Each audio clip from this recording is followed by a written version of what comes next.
So we're yellow. And now we're live. I'd like to thank everybody who is taking time out of their weekend to join us here. My name is Gifford Watkins. This is my wife, Christine.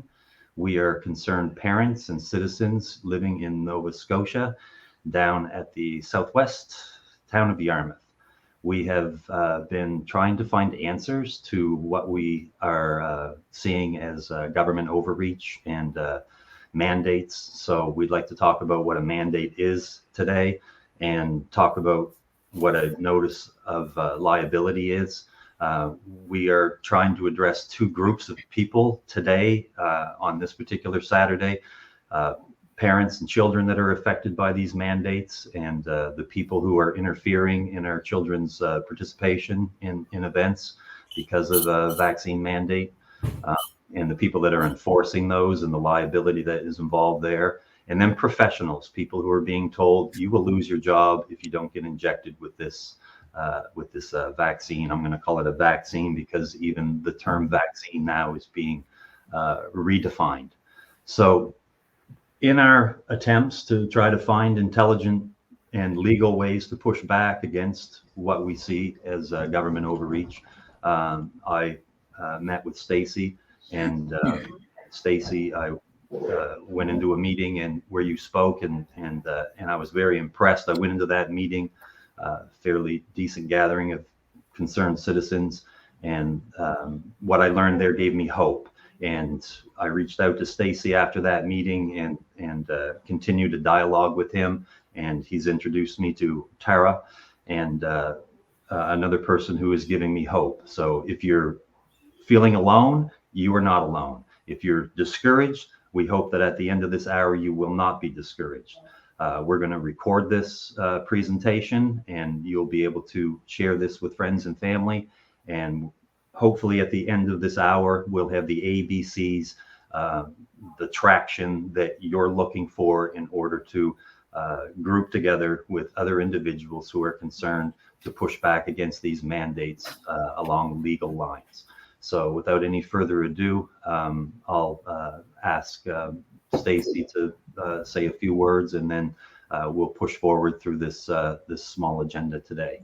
Again, thank you everybody for being here. You're not alone. There is hope. Well, thanks, Giff. And it was a pleasure meeting both you and Christine over in Yarmouth there. For those who don't know who I am, I'm Stacy Twiss. I live actually in the Halifax area, outside of Halifax. And I'm self-employed. I'm fortunate in the case where I don't necessarily need to be as concerned personally with with mandates with jobs.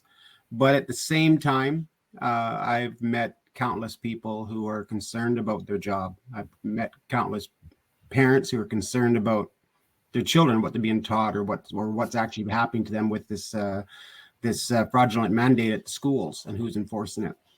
And since the time that I was able to go down to Yarmouth over the last few weeks, a couple times, meet with the group there, I was really, really encouraged myself, because I understand exactly what you're saying, Giff, is that, where I'm at here out in the area of Truro, there are awakened people here. But unfortunately, what's happening is a lot of people kind of keep to themselves. And partly, I think it's due to people not really knowing if there's anyone like them around. So that says to me that I think each of us in our own communities, when we find these people, we need to reach out to them and find ways to connect and create groups, because this is where the strength comes from, strength in numbers. So that being said, I was very much impressed with what you had shared with us at that meeting, Giff, and you spoke from the heart, and a lot of people saw that and felt that. So there's a really great group of people that's developing in different parts of Nova Scotia. And I didn't really come aware of really how big this movement, if you want to call it that, of people who are fighting against this was, until I started the Freedom Card program, which with the help of Tara and Chantal. And through that, I started connecting with people across the country on Facebook, etc. And that's really where I started meeting so many new people. And that's where I met Tara and others.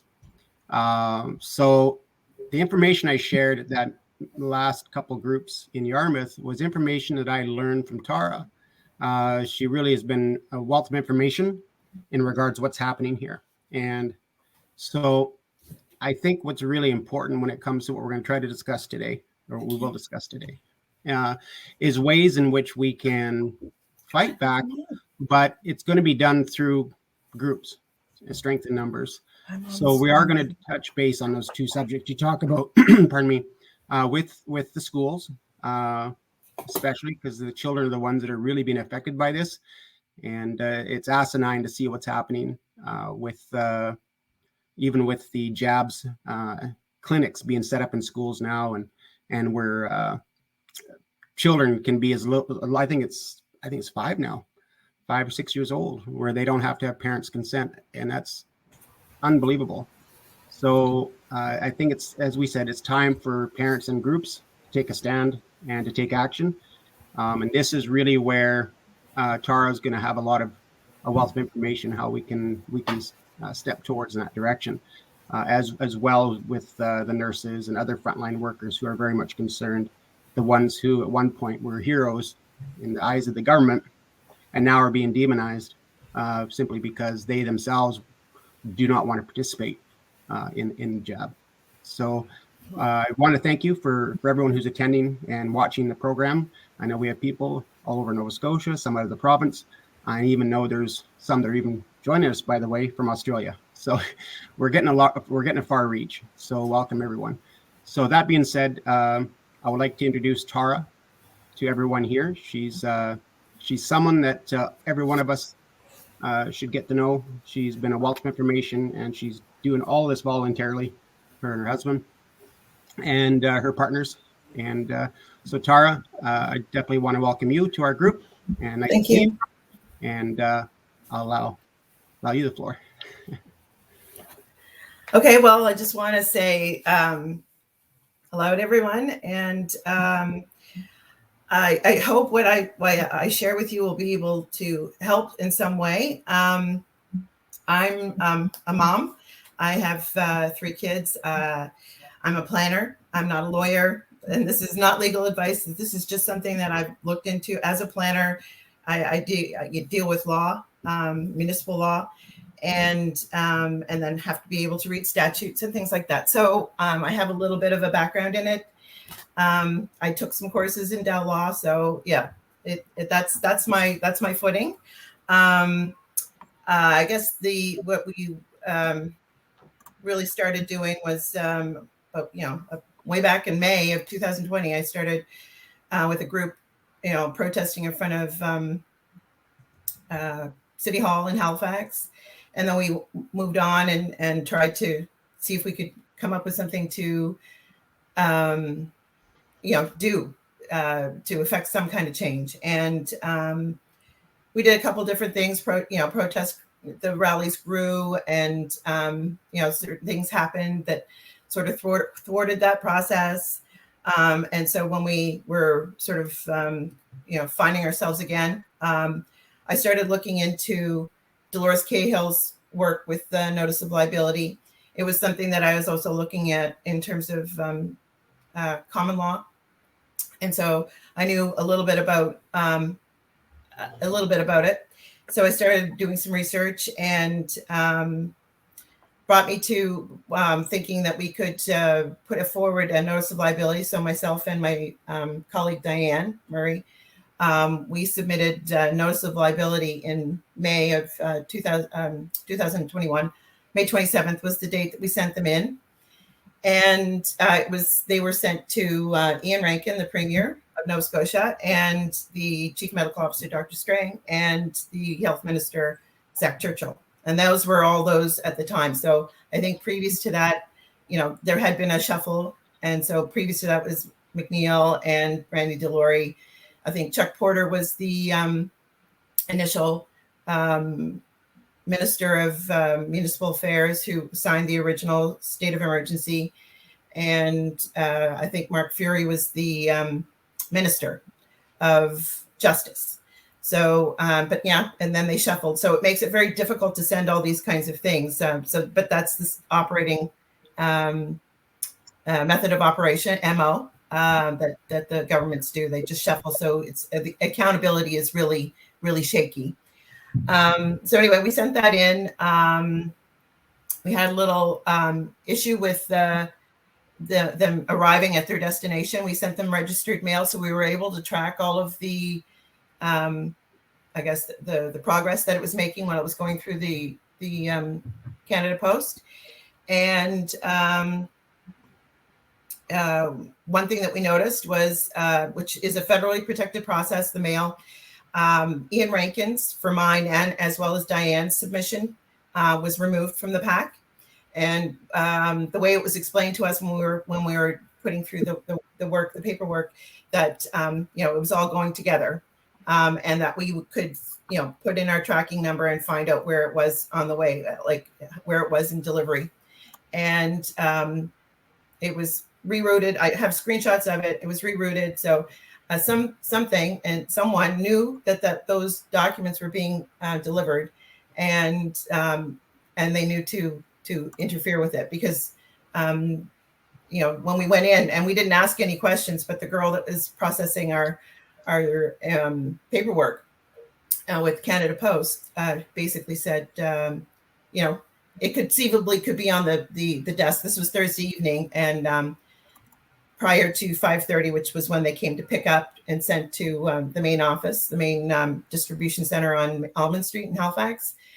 She said that's when they're picking it up, and we were done before then. She said, you got it in, and at a good time, and it could possibly be on these people's desk first thing on Friday morning, and that didn't happen. So I just wanted to point out that there is some kind of surveillance is one, and then the other thing is that I think that there is some power behind the notice of liability in order for them to want to interrupt the process. So anyway, we submitted it. There's a condition. Notice of liability is basically a document to put an individual on notice for whatever liabilities that they're engaging in. And basically, we just outlined some criminal charges that we thought were applicable, and we gave them evidence as to what they were doing, and how we saw that it was libelous, and we gave a condition at a remedy at the end, which stated.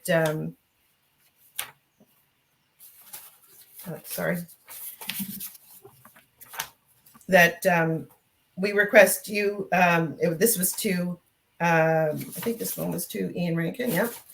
And it was to request that you direct the Minister of Municipal Affairs, which was Chuck Porter, to rescind the state of emergency. You are to make no recommendation in the present or the future for vaccine passports or any mandates for anyone to require any vaccination and or proof of vaccination to avail of any service, access to travel, education, leisure, pursuit, or employment, and rescind all COVID-19 restrictions with a written notice to me before June 11th, 2021. Failure to do so will be construed as an acceptance of liability laid out in this notice, and filing of claims of such in court will follow. So basically, if they didn't respond by a certain date, which was June 11th that we put in, they were admitting to liability. It's called tacit admission. And basically, the deadline came and went. So we went ahead and submitted criminal charges, and there was about 16 in total. And but it wasn't limited to that. There's a lot more. If you just go through, if you go onto the federal website, the Criminal Code of Canada, there's all sorts of listings of different ways that people can commit crimes, and so that it's all detailed in that. It's a federal document, federal statute, and that's what governs the police. So when we submitted to the police, they basically took the file, gave us a file number, and the detective on the case was Detective Joe Farrow, and he, I guess, read it, and on the 29th. Basically, we had a meeting with him, Diane and I, on the phone, because he wouldn't agree to an in-person meeting. He basically said that they were he read the file and that they were also closing the file. So we spent 30 minutes trying to explain to him that, we feel that there was enough evidence. Why do you feel there wasn't? It was more of a runaround conversation. So at the end, we basically said, we would like to reserve the right to submit more evidence. And so they said yes, so we could do that.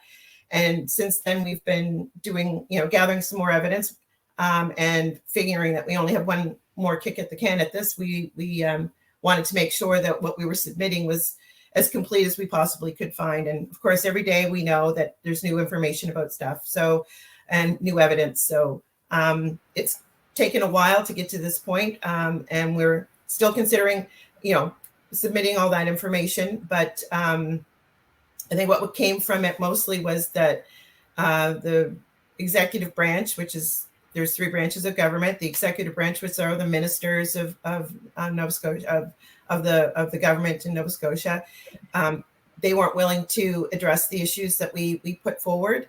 And then we went to the police, and they wouldn't push the issues forward. If I was going to submit or commit a crime, I'm sure I would be held to account, but it seems like these people aren't. And so this all proved that we're kind of left to our own devices. And I think, it's a disheartening thought, but at the same time, it means that now it's in our control. So we have the power as people to stand up and do something about it. And so, and we also realized that it was just Diana and I that submitted these documents. And so, we're two ladies, one, who stay at home, or, I'm not working, I stay at home, I'm a stay-at-home mom. And, so I don't have anybody breathing down my neck, but I felt like because I had this position that I could speak out, and I didn't, so I did. And so that's why I've been doing this for a while. And I just feel compelled to do something now. My husband, it's going to be a condition of his employment as well. So I'm working on that to help him, and hopefully, as through I'm doing that, I'm helping others as well. And I do believe that the notice of liability, which puts people on notice and tells them that we see what they're doing, and they can't feign, plausible deniability in the end. So I think. Basically, the file number is, if I can remember off by heart. I posted it in the chat, the event chat. We posted it in the chat. So 648. Yeah. So that's right. basically, sorry? Okay, so now that you've done this, that you filed this with the RCMP, when I met with Stacy there a week ago, Stacy was saying that there's action that we can take to support you and your friend that made this case filing, which is 2021-74648. So I know I've got a friend that's in the RCMP. Would it be awkward, or would it be a worthwhile endeavor to ask my police officer friend to look at this case file and just start a dialogue? Would you want people to go to the police station who don't know RCMP and inquire to the RCMP, maybe coordinate visitation to the RCMP? So let's say we have 100 people that are down here that are willing to take this course of action, if this is a course of action. So maybe explain what the course of action is, because I would say that this is step A as far as how we can support you and this claim that's made. I put a link in the chat here where people can go to a folder and see each individual notice of liability that you've created, as well as the supporting document is there as well. So speak to what action it is that individuals can take, or how we can group together around this. Seems to be the first call to action. What can citizens do with what you've done as far as raising awareness? Other than learning a brand new term, which is notice of liability. I think notice of liability seems to be at the core of what's taking place, because individuals who aren't qualified health officials or government employees that are now being told to act in what I would call a nefarious program, These people need to know that they are liable. So maybe speak a little bit to what can we do? What can we do today to help with this particular initiative? Well, there's I mean, there's lots of things you can do. One of them is to take this file number, and there's I think I've sent an email out to you, Stacy, but I mean, there's a lot of people who have this number, and I can link it in. It's just a support template for issuing to these particular police officers. One thing to correct is that it was submitted to Halifax Regional Municipality Police, but they are all, from what they told us, that they're all affiliated. They're operating in conjunction. I think it started in 2015, but I'm not sure why. And I think it's another ploy to be, I guess inept, because it crossing two different organizations, it just doesn't make a whole lot of sense to me. But yeah, so what you can do is, email your local police, whether it's RCMP or, in Truro, they have their own police force. In New Glasgow, they do as well. So go to your own police force and just let them know that this file exists, and say, why, like, what's the status? And if they can look into it as well. There's if you can get amass as many emails for the police officers that you can, and let them know, because I believe that when we put ours in, basically the four people that I think know about it are Detective Pluta, who was Christian Pluta. He's in or he was the acting integrative crimes officer, our sergeant for the department when we submitted it. And then Detective Farrow was the one that actually read the file. His direct boss is Catherine Willett. And then there's the chief of police, which is Dan Kinsella. And so we sent emails. We have those emails, and we sent them into them and say, why is this not being pushed forward? Why aren't you investigating? And so we were sharing this file with people. And so average citizens have been submitting and saying, I support this file. I do not consent is another term that should be used. I do not consent to what's going on, because we've not been even, as a population of Nova Scotia, we've not been given an opportunity to say whether or not we agree with these measures. We've not been able to have a dialogue, a discussion about any of this stuff. They haven't really even presented us with any real evidence of any of the reasons for the measures, or the efficacy of locking us down or putting masks on us. There's none of that information that's being shared with us. It's just they're telling us what they want us to do, and that's the end of it. So and they're shutting down conversations on Facebook. They're shutting, the government, they turn off comments for all the press conferences on YouTube. So it's only one-way communication. So if we can get this open and have more police officers know about the file. I had a meeting with a retired RCMP officer. He had no idea that this file existed. I get that he's retired, but at the same time, most people want to know what's going on, and they're doing a very good job of censorship. So, with Facebook, with all forms of social media are being censored. So, yeah, there's groups that are going to the police station and demanding an investigation be done. And you can basically just go on to the criminal code and just Canadian criminal code, and you can look at all the different charges that may apply. We have a bit of a cheat sheet on what we submitted for our criminal charges. There's fraud, extortion, torture. We didn't put torture in ours, but there, it does. If you read the definition, it fits. There's public incitement of hatred. There's uttering threats. There's all sorts of different charges that you can put, and you can just say, look, make your own submission and say, I don't like that CTV News is inciting hatred by saying that if you're not vaxxed, you can't go in to a certain establishment. There's many different ways to do it. It's just whether or not we can get a bunch of people organized to do it. So if you, in your neighborhood, if you have a bunch of people that you know that would like to do something, just organize around it, take our documents. You can familiarize yourself with what the content is and pick, one thing that you want to focus on and get as much evidence as you muster on that piece of charge, and then submit it to the police.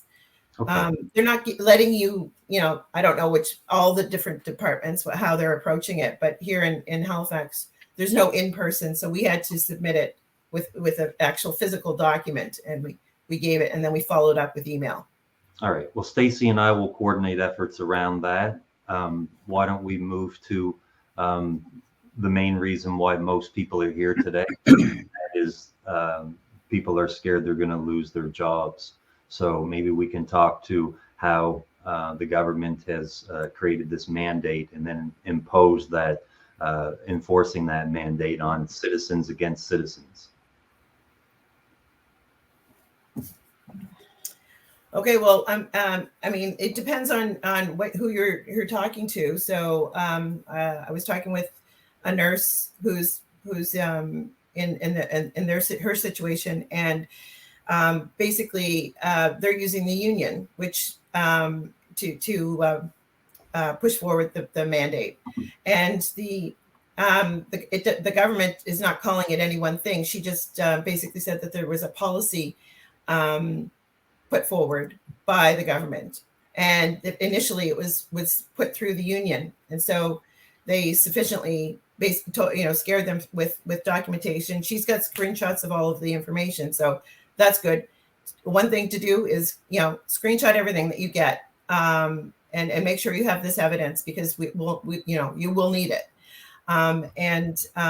It's also the one big thing is meanings of words, and one is mandate, and one of the meanings that is listed in Black's law is a written command. So in a lot of these circumstances, these are oral commands. These are things that are being put forward in through media, through press conferences, through I think the president of SMU did it over a radio announcement, and telling all the students that they had to have proof of vaccination, even though the government doesn't require post-secondary institutions in the vaccine passport, but they went ahead and did it.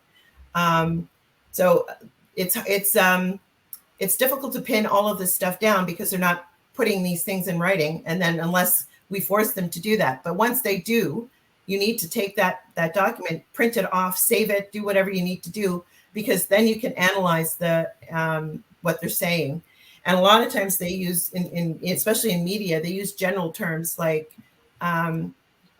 this may do something, or this can be infectious, or and it's suggesting things, but really they can't really pin it down.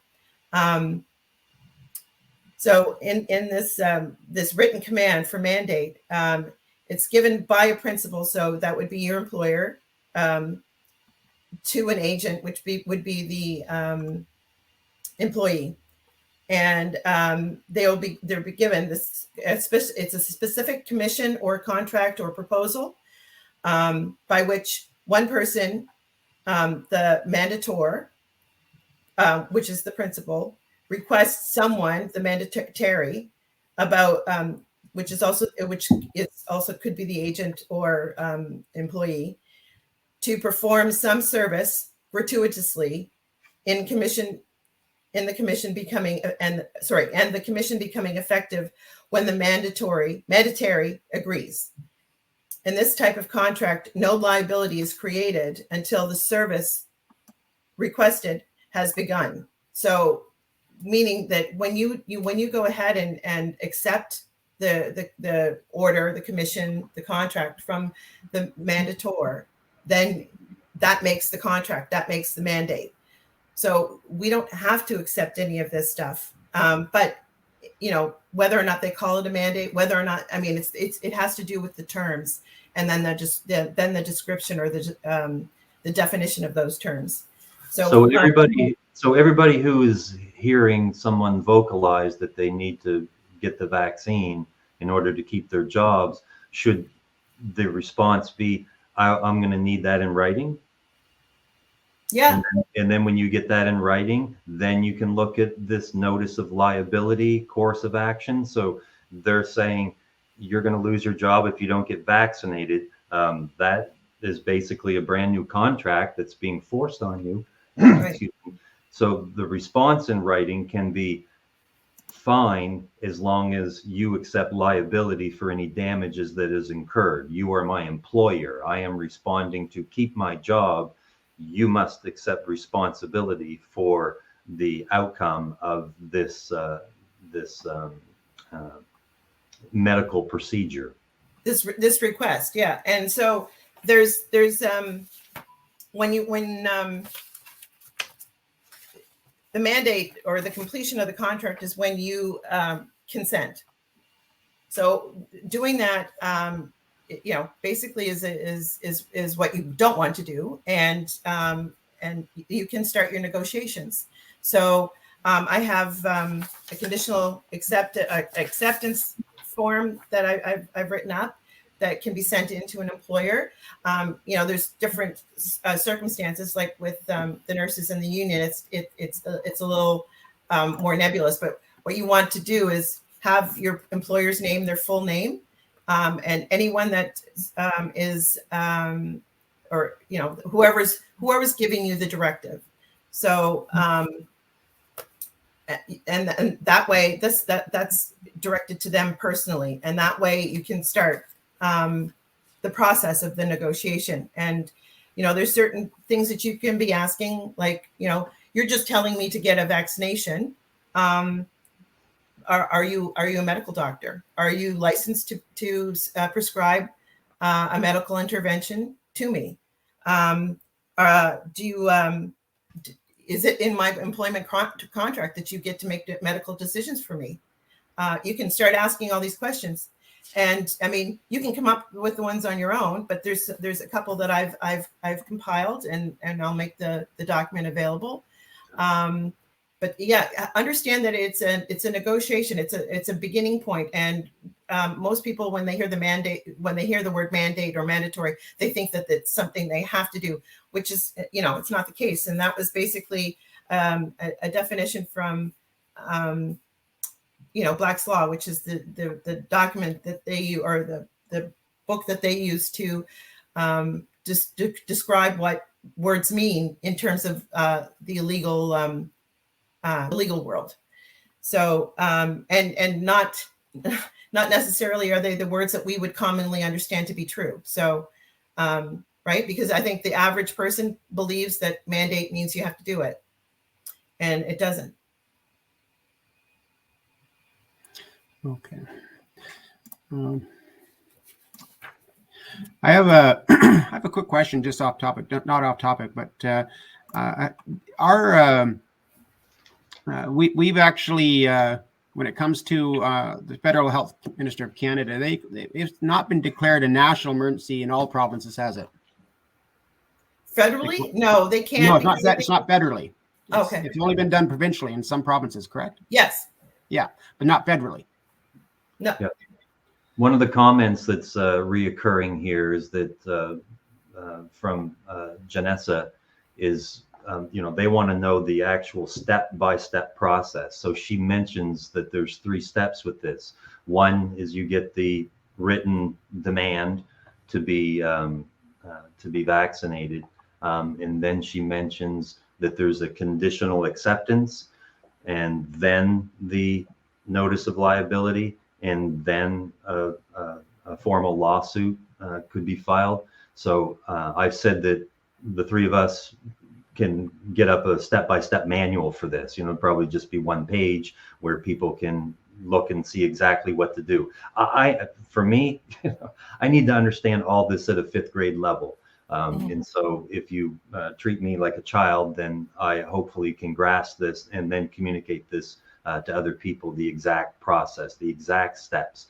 I think that because we're getting so much information, taking in so much information, I mean, every day, all of the news headlines are, have shock value in them. So folks are overwhelmed. The less I have to think about what to do, and the more I understand what to do, that's where we'll start to get traction. And as people understand exactly what to do, then they can share that set of instructions with other people who can then follow the same course of action. Once people start to understand that there's a group of people who comprehend exactly what the ramifications are of this overreach and impersonation of health officials and government mandates, I think the better. So thank you very much for clarifying that, and thank you, Janessa. Yeah, there's a website called Stand for Thee. Rebecca Shepard and Jane Scarf, who's a 40-year paralegal, and they developed this website that has all of that. I just came onto it recently. So I've been learning just like everybody else. I knew a format for the Notice of Liability that I did, which was Dolores Cahill's template, and so I followed that for the original Notice of Liability that I put in. There's a lot of resources online, but I mean, just not to get scattered. I think to focus on Stand for Thee, because they have it all listed out. They have templates ready and waiting. The only problem is Ontario. So it's going to be a little bit of a homework that needs to be done in order to apply Nova Scotia statutes to it. So we have our Nova Scotia Human Rights Act. We have the Occupational Health and Safety from Nova Scotia Act. So there's and then we have the court process, which is different than theirs. Our small claims is 25,000 max. Theirs is 35, and then I think Alberta's is 50,000. So, but the thing is, there is a process. They have it outlined on their website, so there's no need to recreate something. It's already there. I was doing this aside. The conditional acceptance is a different thing. It's more of a common law vehicle. I took it off of one that was being issued for masking. I think it was a guy in England. And so it was basically, I will submit to this masking requirement once you answer these things for me. And so, based on what was going on here, you'd see that there's not too many people that walk around without a mask. I do. I will not wear a mask. Full disclosure, I do wear a shield in Costco because I look after my mother and I have to pick things up for her there. So that's one place you will see me with something on, but otherwise I will not wear a mask anywhere else. And if they refuse my service, then I leave. I've also written when I go into a store and they refuse service, I go home immediately and write down the list of events as in the form of an affidavit, and not necessarily do I use it, but I just, when it's fresh in my mind, I write it all down so I know what the people that were involved, and I get their names, and I get their contact information, and I get as much detail as I can on paper or on the computer, and save the file so I can use it later. Because all of this stuff, while we're doing these things, everything that we're doing within, as our daily lives and experiencing all this in real time, that's all evidence. If you want to take these things further, you need all of this stuff. And I'll tell you, in court, when someone has something written down, it's way more held as evidence or more solid than if it's just your personal account of something, your vocal or your verbal account. So that kind of thing is very important to do. So, the process of notice of liability, if someone wants to, I mean, this is it's saving your life, it's saving your job, it's saving these, this effort that you're doing. Everyone has to do it. We're being pushed here with my husband's employment. Before I was just doing, statements in preparation for this day. But now we're pushed up against a wall right now, and a lot of people are, reacting in a panic mode, a different kind of fear. We're not scared of the virus, but we're scared of what can happen to us. But, I like to say, these people are criminals. And we really have to get into the mindset that, we shouldn't be listening to them. And if we can hold that sort of perspective, I mean, I know we all falter. I do too. I mean, there's days where I'm just like, oh my God, I just need a little ray of hope to get through the day. But what if we hold our energy up and think in the future as to what you want to see and work diligently to that goal, we will get there. I really, truly believe that. And, there's a whole bunch of different resources. And one of the things that my friend and I, when we were working on this, when Diana and I were working on it together, we just really wished we had more people to help carry whatever we were doing forward. And so, and I don't know why, but it seemed like it was a big ask. I know it's a big ask to submit these things against against the Premier of Nova Scotia. I mean, when we did it, it was like, yeah, our hearts kind of went a little bit when we did it.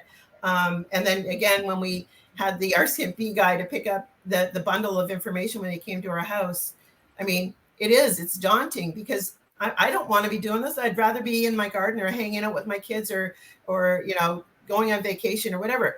I'd rather be doing a whole bunch of other things. But I felt like this was really important to do. I want to also teach my kids that, it's important that you stand up. Yep. It's important that you have integrity. It's important that you are impeccable with your word. You raised a really strong point. I know I've been alive long enough to know that when you're in a custody battle, that keeping a custody journal is something that is absolutely imperative. It is the most well-prepared you could be to show up when you're addressing the concerns of your children, documenting the behaviors of your spouse, and especially if those behaviors are not in the best interest of the children, whether it be somebody just not showing up on Friday to pick up the kids, right? These are all damages that when you put those damages down into a journal, so maybe folks could consider keeping a discrimination journal. Okay, so if you encounter a business, if somebody asks you if you're vaccinated, document it, just like Tara said.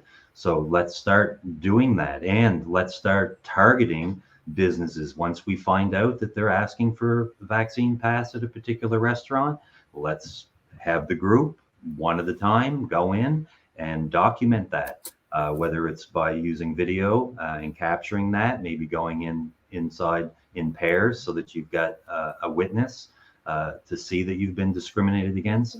So again, I'm no expert on this stuff. I'm trying to grasp exactly what to do, but I'm thinking that gathering evidence is something that individuals can do today. You are in the community today. If you're talking to someone and they're talking about people who don't want the vaccine in a negative light, and those people represent a public office, document that. As we continue to document this stuff, we can use shared folders to put evidence in. So every business, every individual that represents the business that they work for it should be held accountable. So if we think in terms of a discrimination journal, along the same lines as a custody journal, how are the behaviors of individuals in our community having a negative impact on our rights and freedoms, which are God-given? So I really like that. That's a strong point, and that resonates with me. Can we, at the top of the hour, we'll split into two different groups, one for parents and children. Let's maybe spend the last 15 minutes talking about what parents can do. Again, we'll probably touch on some parallels and common themes here as far as gathering evidence of discrimination against your child, making sure that we document the names of the individuals who are representing these mandates. Maybe let's talk about that a little bit. Let's speak to the parents who have kids who are being victimized by these mandates. Yeah, that's actually something that we actually covered at our last meeting down there in Yarmouth, and you're correct. And this is something that was suggested, as Tara just mentioned again today, is that when it comes to same thing with the schools, same thing with any of the businesses. And yes, if we keep track of everyone that we come in contact with, write their names down and so forth, and all the interactions, because when it does come to a court of law, of course, the one with the most information wins, if I recall. That's correct, is it not, Tara? Yes. Yeah. I just saw here, actually, I don't know if it's, I just wanted to mention, maybe you might have saw it in the chat here. Are you aware of what's going on here tomorrow in Halifax with one of the doctors who are coming forward with information about the hospitals? No, I didn't hear that. It just came in here now, and I thought I'd just make mention of it. It sounds like it's relatively important here. I just saw it here. We can follow up with that. So yeah. I'll give you the main reason why we expressed interest. Our child was in dance class, and then we were told through a Facebook channel that our child would no longer be able to attend dance classes unless my wife and I were both vaccinated. My wife has pre-existing conditions that would make it deadly for her to receive a vaccination. And so their short and simple is our child is no longer eligible to participate in a class that she's been in for years and has friends and has all summer long is rehearsing and spinning all over our house. And now we've had to tell her that we have to take her to a different school to learn dance. So the person who passed the stuff down to us is the owner of the dance academy. And what do we do? We have her first name, we have her last name, we have the name of her business, and we also have had some dialogue back and forth. What would be practical steps that we could take to address this? Well, you can start out with there's a conditional acceptance route, but that's usually with asking you personally to get a vaccination.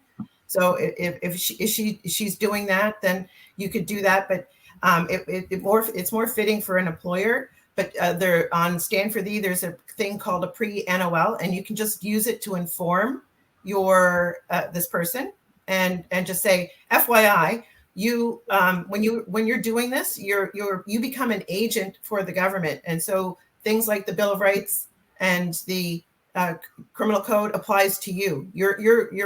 The government with this mandate is asking you to do something that's illegal, and you can be held liable in court. So you let them know, just let them know that, and then they may change their decision, and we may not have to go any further. And so it starts a dialogue. And then the next thing you can do, if they won't change their policy, and so a lot of times there's evidence that they're being paid. So bigger corporations are being paid to do this. They're being given money to put this forward. I guess maybe just to offset whatever can happen. But with a notice of liability, you do it to the person. It's a fair warning to an individual. So if the pre-NOL doesn't work, then we move on to the second thing. And I mean, when you're dealing with people in your neighborhood, in your community, hopefully the pre-NOL does work. But a lot of times people are super scared. We don't know where they're coming from. So, that's the initial thing. Second thing to go for is the notice of liability. And then you outline all of this information. So you use the whatever information evidence that you have compiled that makes you not want to take that vaccination. You put it in there. Tell them that use documents like the Bill of Rights, the Privacy Act, and there's a statement by the privacy commissioners which supports all of what we're saying. They're saying, like the handling of this information. They have no right to ask any of this of us. They have no right to force any of this. Within our doctor's office, we are, allowed to, or we have the right to refuse treatment if we don't want it. So all of this stuff just doesn't make, it doesn't make any sense. So it's putting us in a situation where we're having to talk about something that we would never talk about before. And so just the ask itself is illegal. And you can tell them that. You can show it to them. And it's incumbent upon you, because now you are, personally affected. So you have to make them personally affected by this. And so, if they read it and see that they have this liability, they may stop there. But if they don't, then you can take through the small claims process, which I have not done. The only thing I know is that I just did a little research and found out that it's the max here in Nova Scotia is $25,000. And then you will have a process. So you may not want to go through. You'll pick your battles, figure out which one will get the most bang for the buck for you. If it's your job, I would go with that one. If it's there's people with a job plus their children's extracurricular activities and things like that. Hopefully, once you start the NOL process, or the pre-NOL and just the information that you're giving to people, you can always do that for a bunch of different ones. But if you want to take it to that point where you're going to take them to small claims, then so it's not difficult, because there's going to be a lot of different actions you could take. But then there's going through the process. You have to learn the process. You have to figure out how to speak in court. And so on that Stand for Thee, they have scripts for people. Yep. So it's quite good. I mean, the other thing is, the people who start this, and they're going to be the first ones to do it. It's all going to be new. But if you get a group together in your neighborhood, a group of people that have a similar goal, and you can work on it together, and I think the numbers are where it's going to be the best way to go about it. And I think people need to understand that, it's like riding a bicycle. The learning curve to get that first pre-NOL out, to get that first, paper response to someone. Yeah. I think that's where, it's like jumping off a cliff. Once skydiving, the first time is really hard. Second time, not so hard, right? And again, I think that, and I'm just kind of brainstorming here, but I'm also hearing, again, that same kind of journaling. So on behalf of your children, okay, when your child gets on that school bus, they're in someone else's custody. Now, what is their experience while they're outside of your jurisdiction, while they're outside of your house? Okay, did the bus driver harass them, right? That should be documented, right? Are other children harassing them and pressuring them? That should be documented, okay? All of the things that people have been standing up for, all of a sudden they're not standing up for, okay? So if your child's being discriminated against, and you document that, so document on behalf of your child, okay? Take responsibility for your child when your child is not under your roof, when they are in extracurricular activities, if they're at the rink, right? Document how it's affecting them, and you probably will find that you'll have a certain level of rage that will emerge as a parent. I am a bear. Poke my child, release the bear, okay? We're bearish about this now, right? We're upset because my wife and I were adults. Our child is 6 years old and now being discriminated against because their parents are standing against what we consider to be a dangerous medical course of action. We have about 6 minutes left before we break into small groups. I want to encourage everybody. This is the beginning of what I'm doing as far as organizing.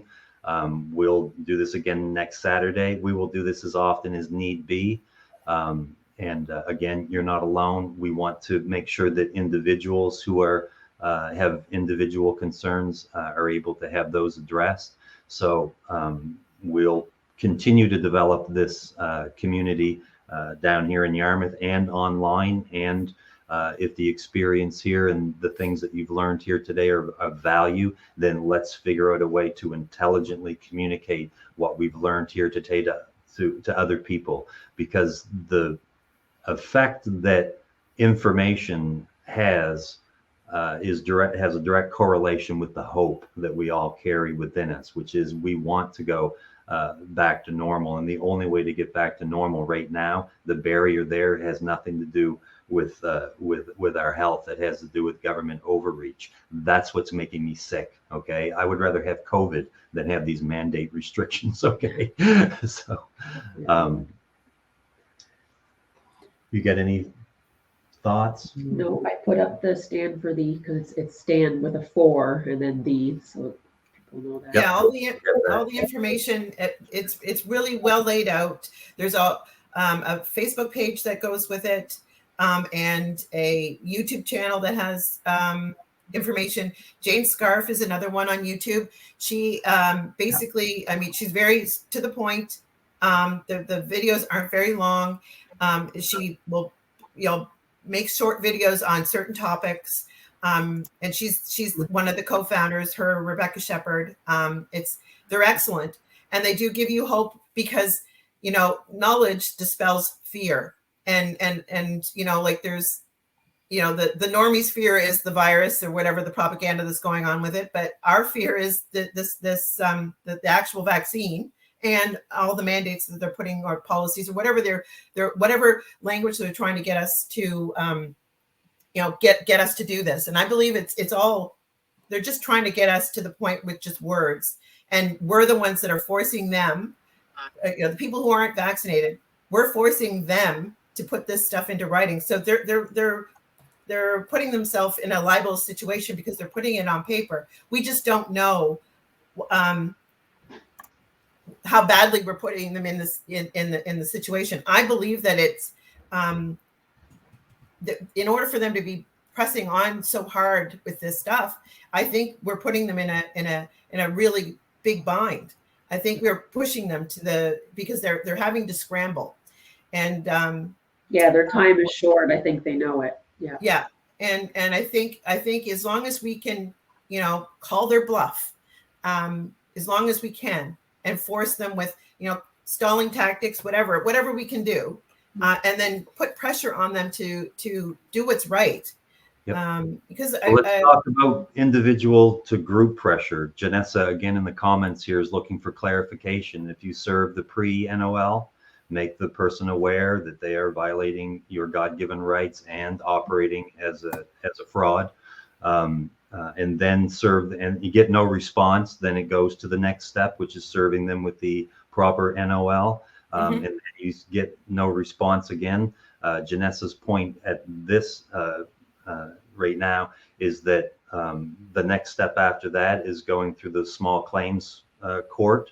And what Janessa, I believe, wants to reiterate or magnify is that, we're looking at a max amount of $25,000, I think, in Ontario. Well, if 10 people all go through this process, then that business is going to be looking at a, $250,000 hit to their bottom line, right? That's a fairly significant hit. And so as we learn to ride this bicycle individually, let's learn to ride this bicycle as a group. So everybody gets on the same bicycle. They have the same destination, which is everybody, a dozen people or more, however many people we can get to push these pre-NOL, the NOL, and then the final step is to be in small claims court. If we group together and execute these individually, then as a group, we can learn to speak intelligently about what's happened. I think there could be a lot of synergy there. Thank you, Janessa. Those are great points, and I hope that brings a little bit more clarification. But as far and also too, Chantel has a question in the chat here. Can we use these small claims for local businesses and gyms? So I'm assuming yes, it can be used against any functioning business or entity, or that is mandating or enforcing the mandates.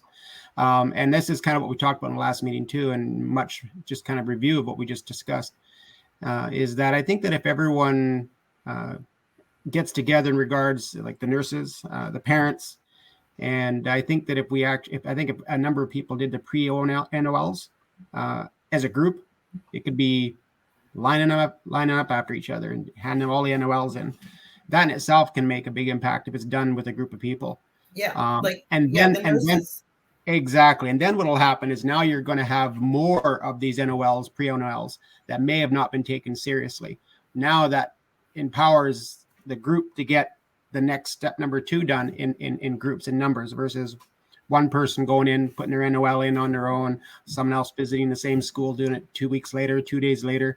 So I think if everyone got together first and got all their NOLs together, then you're going to have a number of parents visiting the same schools. You're going to have a number of nurses visiting the same hospitals, etc. And I think that's where we're going to see things take effect at a faster pace versus everyone just kind of doing their own individual pre-NOLs.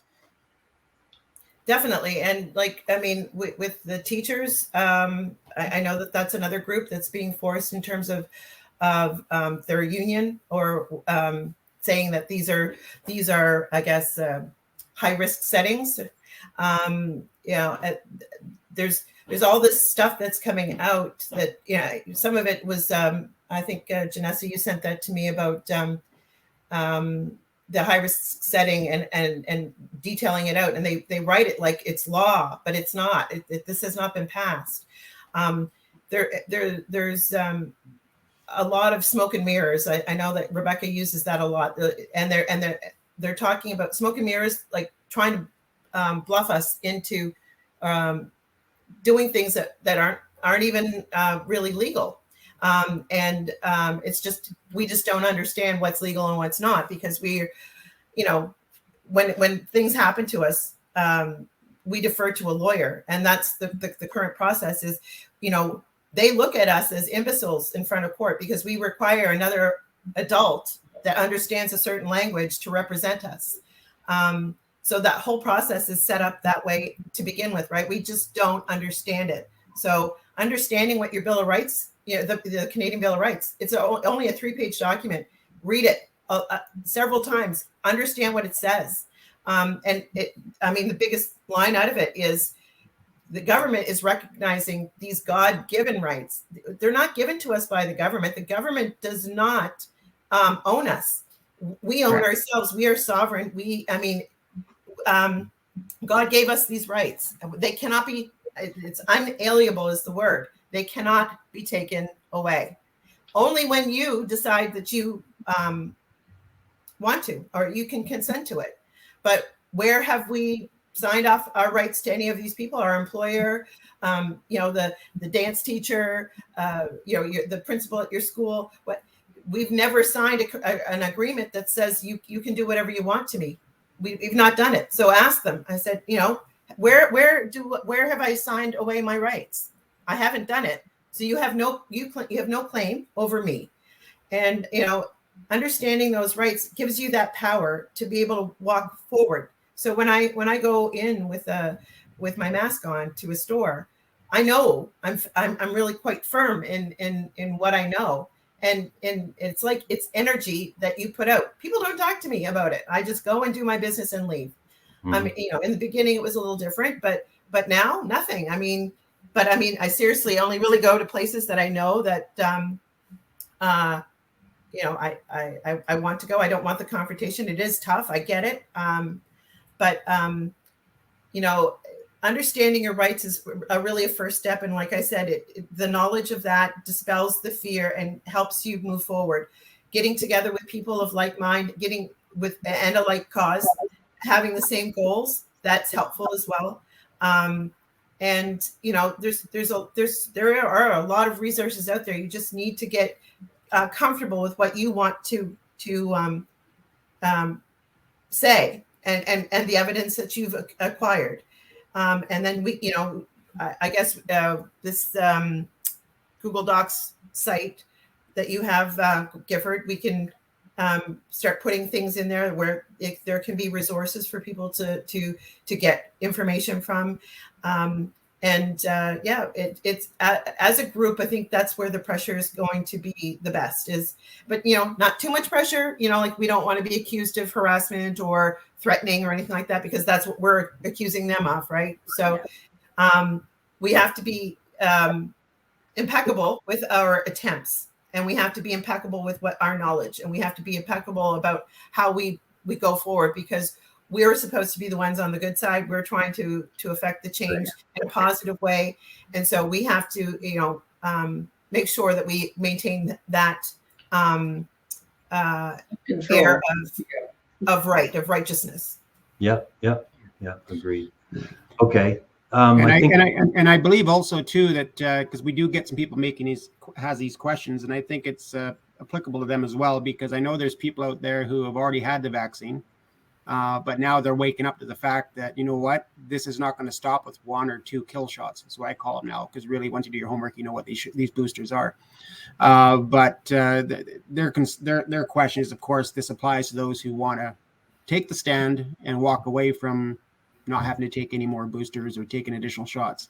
So I'm assuming this also applies to them as well, because they've already taken their first shot. Yes. But it doesn't make them they still have the same rights as the rest of us who haven't even taken it.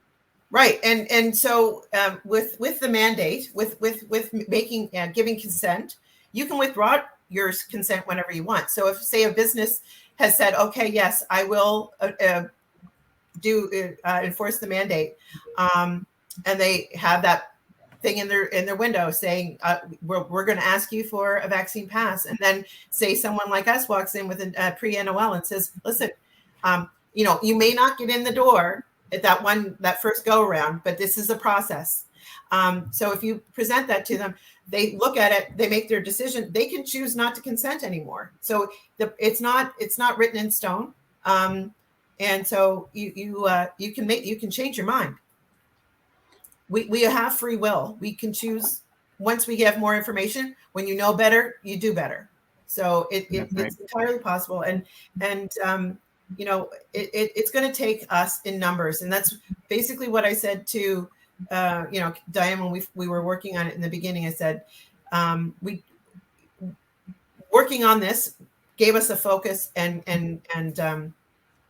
learning the process, and we had time to not under pressure or anything like that, but it gave us the time to craft how we wanted to present ourselves and find the knowledge and the evidence and everything like that we wanted to put forward. And it was confirmed. I mean, there's 2 retired police RCMP officers that looked at our stuff and said, oh yeah, you totally have the evidence. They're just stalling because they know they've been told that they're not to pursue this. But there is evidence. So fraud is one type of evidence that you don't need to have evidence that with the guy with the hand in the cookie jar. We don't need to catch them in the act. It's perpetual. They started out with the fraud and it moves forward. So I mean, in the original NOLs, there's and in the criminal charges, there's a document from CDC that states how they derived the PCR test that all of this is based on, and it's completely fraudulent. That's real evidence. And he looked at it and he said, yeah, you're right. I mean, they're just doing this because they're being told not to pursue it. And the only way, so like what's your recourse? I mean, we also know that the judiciary in Justice Scott Norton, he filed that injunction, or Strang did, against Freedom Nova Scotia and all the protesters on May 14th. So, I mean, at least one of the judges is corrupted and following this process, because they did submitted evidence in absentia. Like, we weren't able to even be present to defend ourselves. But this is how these things are done, right? They all of it's done in secrecy. They don't want you to know what's really going on. They don't want an opportunity for real evidence to be put forward, because we will win if that's the case. So it's just going to take a lot of effort on our part to push the envelope, and say, you know what, we're not taking this, and here's the evidence, and we know we're right, and you're just going to have to listen, and it's going to take being dogged about it. Yep, understood. Well, thank you both. If you guys are comfortable, anybody who wants to jump over, you'll see that sessions is lit up. Just created two, one for parents and one for professionals. I figured we'd just jump into those. Stacy, I think you're going to jump in with the moms and dads, and Tara, you're going to go into the sessions for teachers and nurses and professionals. We'll just kind of let the event run of its own volition at that point. If anybody has individual questions, once you go into sessions, pick the session that you want, and then you should see a blue button to show your camera and microphone, so folks can gather in there and talk amongst themselves. I feel like we've already accomplished a lot by getting the stage recording, so feel free to go in there. Likely what I'm going to do is take this recording and pump it into the stage for the next 24 or 48 hours, kind of keep this event going. I'll monitor it, and everybody that's attended here, I'm going to reach out to you, let you know about the next event that's coming up, maybe give a recap of this. Stacy and I will coordinate to create a little bit of a manual for a 10th grader to go through the process of pre-NOL, NOL, and small claims. It seems to be common amongst whether this is an employee threat or a waiter at a local restaurant overreaching.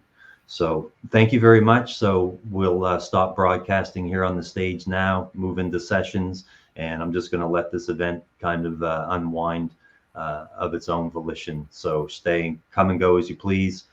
Everything will be left open, and I'll get the stage looping this later this afternoon. Thank you, Stacy. Thank you, Tara. I think you guys are both very brave, and probably this is one of these great moments in history where you may have stemmed the tide of tyranny. So I appreciate you on behalf of my family and friends here in Yarmouth. Much appreciated. Thank you for Thank you for setting this Thank up and connecting everyone, because it's where I am. It's not lonely. I have a group, but we just have been doing this so long. We just want more people on board, and I'm hoping that this will push forward with more numbers. Yeah, well, I think Stacy and I are both franchise oriented, as far as I think that if we can get up a master franchise here between the two of us and understand exactly how to do this, then we've already been contacted by out of province organizations who are taking notice of what we're doing. And what we'll be able to do is instead of Freedom Nova Scotia, we might do Freedom New Brunswick, Freedom Prince Edward Island. We can do Freedom Canada. We can start at the top and work down, or start at the grassroots level and work up.